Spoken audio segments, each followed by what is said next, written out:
As you learned earlier, the W3C develops the standards for the web, including accessibility standards used for apps and documents. Since I'm W3C staff, you might expect that I would say the first thing to do to learn about accessibility is to go to the W3C accessibility standards. But I don't. If you start with the standards, you could end up like a deer in the headlights. Just overwhelmed and frozen.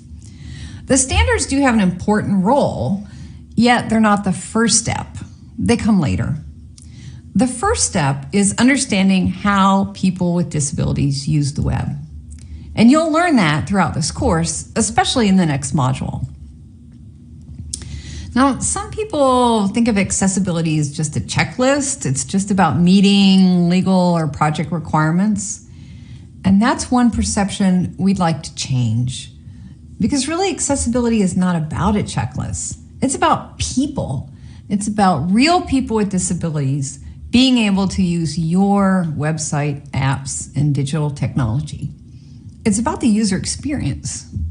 So I'm going to start by introducing you to some people with disabilities, some friends of mine and their user experiences. First, Glenda.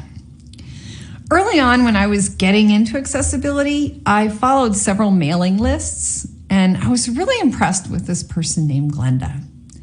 Through her emails, she came across as knowledgeable and friendly, and even when others got kind of unpleasant on the mailing list or rambled on, Glenda was very professional and articulate, and I was just really impressed with how she communicated online. And it wasn't until later that I learned that Glenda has cerebral palsy.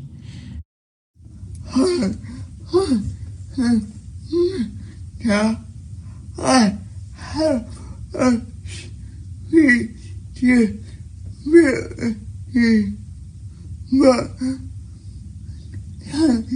to technology, I am a keynote speaker. From the CP, Glenda's speech is really hard to understand. She has limited motor control of her arms and hands, but it doesn't impact her intellect. She's super smart and she's very funny. Glenda uses only her left thumb to type. She uses a text-to-speech app on her notepad for speaking, or her tablet. And you may be familiar with text-to-speech technology from Stephen Hawking, the theoretical physicist. And that's how Glenda interacts with technology. Now, Glenda was an early blogger. She wrote a book. She's a public speaker. And all of this is enabled by accessible technology.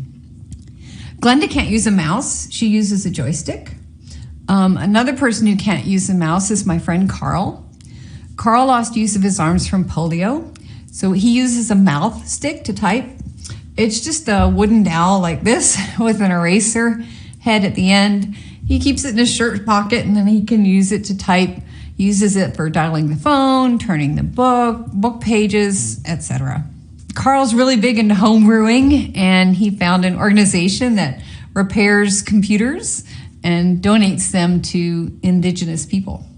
So your websites need to work for Carl and Glenda. They need to work with people who can't use the keyboard and not require a mouse.